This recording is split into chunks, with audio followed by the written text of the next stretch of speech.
আমরা নতুন করে কেন বলবো? ইতিহাস তো তারা সৃষ্টি করেছে, তাদের ভুলের জন্য তারা আজকে মাসুল দিচ্ছে।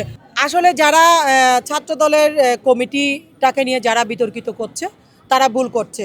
দলের মধ্যে প্রতিযোগিতা থাকবে, কেউ হয়তো দৌড়ে আগে চলে যাবে, কেউ হয়তো পিছিয়ে পড়ে যাবে। আজকে যারা পিছিয়ে পড়ে গেছে তারা দৌড়ানোর জন্য দমনিক, তারা নিজেকে গোছানোর জন্য নিজেকে আরও বেশি সংযোগ এবং নিজেকে আরও বেশি ত্বরান্বিত করার জন্য সেই সময়টুকু নিয়ে তারা সামনে এগুক, সেটা আমি প্রত্যাশা করি। তাছাড়া যারা আসছে তারা ত্যাগী ছেলেরাই আসছে। আপনারা জানেন ফাহিম দীর্ঘদিন রাজপথে ছিলেন, মামলা খেয়েছেন, জেল কেটেছেন, হামলার শিকার হয়েছেন। সাইদ আনোয়ার অত্যন্ত একজন ভালো ছেলে, সে একজন ভালো স্টুডেন্ট, সে এখন অধ্যয়নরত আছে। প্রত্যেকটা ছেলে অধ্যয়নরত আছে এবং শিক্ষাগত যোগ্যতা যদি আমরা জাস্টিফাই করি তাহলে যাদেরকে দিয়েছে তাদের চেয়ে আর ভালো ছেলে নেই বিদায় সে তাদেরকে দিয়েছে। আর যারা আজকে পদ পদবি পায় নাই সেটা তারা কেন পায় নাই সেই ইতিহাস আপনারা ভুলে যান নাই, আমরাও ভুলে যাই নাই।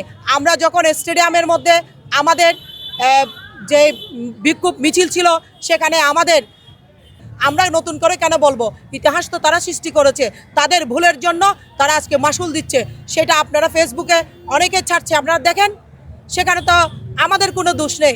যারা দোষ করেছে তারা কমিটিতে আসেনি, আর যারা দোষ করে নেই তারা কমিটিতে আসছে। এখানে অনেকে বলছে সালাউদ্দিন আহমেদের অনুসারী, কাজল সাহেবের অনুসারী, এটা ভুল কথা। কাজল সাহেবের অনুসারী বলতে ওরা কি বুঝাচ্ছে আর সালাউদ্দিন সাহেবের অনুসারী বলতে তারা কি বুঝাচ্ছে আমি জানি না। সেরকম যদি হয়, আমি তো দীর্ঘদিন সালাউদ্দিন ভাইয়ের সাথে রাজনীতি করি, আমি কেন কাজল ভাইয়ের সাথে একেবারে কক্সবাজার কানাচে ভোট করেছি, তাইলে আমার এখানে প্রাপ্তিটা কোথায়? আমরা দল করি, দল যাকে নির্বাচনে দেবে তার জন্যই আমরা কাজ করব, এটাই বাস্তবায়ন। আমাদের মধ্যে কোনো ভেদাভেদ নেই, আমাদের মধ্যে কোনো দ্বিমত নেই, আমরা এক অভিন্ন। আমরা সবাই সালাউদ্দিন সাহেবের অনুসারী, আমরা সবাই সালাউদ্দিন সাহেবের কর্মী। সেই হিসেবে আমরা ওনাকে নিয়ে আমাদের অভিভাবক যেভাবে আমাদের সিদ্ধান্ত দেবেন সেভাবে আমরা কাজ করব, সেভাবে আমরা রাজপথে থাকবো। অন্যথায় যারা আজকে আমাদের অভিভাবক নিয়ে প্রশ্ন তুলছেন তাদের অবস্থা কি হবে আমি নিজেও জানি না।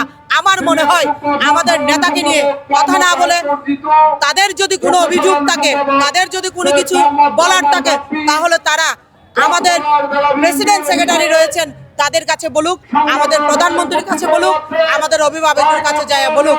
তারা কেন ফেসবুকে এভাবে স্ট্যাটাস দিচ্ছে, শান্ত কক্সবাজারটাকে অশান্ত করছে আজকে। আমি এটা কখনো কাম্য মনে করি না ছাত্রদের যারা আজকে বুঝতে আসেন নাই। আমি আশা করব আগামী দিনে আপনারা আরো ভালো বুঝতে আসবেন, আপনাদের আরো ভালো নেতৃত্ব আশা করছি, সেই আশা ব্যক্ত করছি। সমুদ্রের গর্জনে ভিন্ন স্বাদের সামুদ্রিক খাবারের ভরপুর আয়োজন উপভোগ করতে আজই চলে আসুন প্যাসিফিক বিচ লাউঞ্জ ক্যাফে কক্সবাজারে।